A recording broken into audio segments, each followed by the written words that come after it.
हमारे एक मेंबर पूछते हैं कि after 70 some clots do appear as an aging process. Angiography may reveal blocks, but is it necessary to undergo angioplasty or bypass to correct the condition even though the patient doesn't show any symptoms? Please clarify.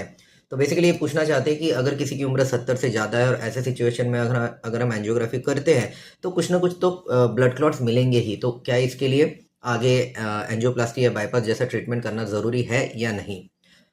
तो इसका ऐसा है कि पहली बात तो मेरे ख्याल से आप जो पूछना चाहते हैं वो क्लॉट्स के बारे में नहीं, बल्कि जो जिसको हम फैट के ब्लॉकेजेस या जिसको हम एथेरोमा कहते हैं उसके बारे में पूछ रहे हैं, क्योंकि ब्लड क्लॉट्स या खून की गांठ का हमारे हार्ट की नस में होना एबनॉर्मल है. चाहे वो कोई भी उम्र हो, ब्लड क्लॉट्स खून की नस में नहीं रहते हैं. जिस बारे में आप बात करना चाहते हैं वो है ब्लॉकेजेस, और ब्लॉकेजेस का ये मतलब है कि जो हार्ट की नस की जो वॉल या दीवारें हैं उसके ऊपर फैट जो डिपॉजिट हो जाता है, और सिर्फ फैट ही नहीं होता, बाकी भी बहुत सारे कंपोनेंट होते हैं इंक्लूडिंग कैल्शियम और बाकी की चीज़ें होती है जिसको हम एथेरोमा कहते हैं. अब ये बिल्कुल सही बात है कि एक पर्टिकुलर उम्र के बाद, यहाँ तक कि 30-35 साल की उम्र के बाद भी अगर किसी की हम एंजियोग्राफी करते हैं तो सम अमाउंट ऑफ इधर उधर फैट डिपॉजिशन हार्ट की नस में मिल सकता है.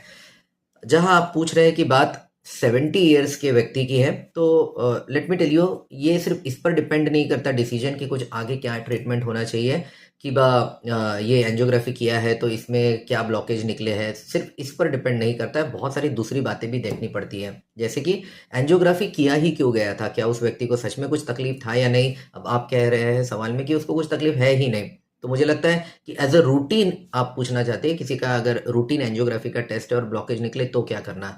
तो रूटीनली इन जनरल जो कैथेटर या ट्यूब वाली एंजियोग्राफी है वो मेरे ख्याल से तो कोई नहीं करवाता है. सीटी एंजियोग्राफी लोग कर सकते हैं. अब अगर सीटी एंजियोग्राफी में ब्लॉकेज निकलता है तो अगेन सिर्फ वो परसेंटेज पे डिपेंड नहीं करता है, बहुत सारी दूसरी बातों पे डिपेंड करता है, जैसे कि मैंने बताया कुछ तकलीफ उस व्यक्ति को है या नहीं. ओवरऑल उनके जो हाई रिस्क फैक्टर्स जिसको हम कहते हैं हार्ट के ब्लॉकेजेस से रिलेटेड, ऐसे उन्हें है या नहीं.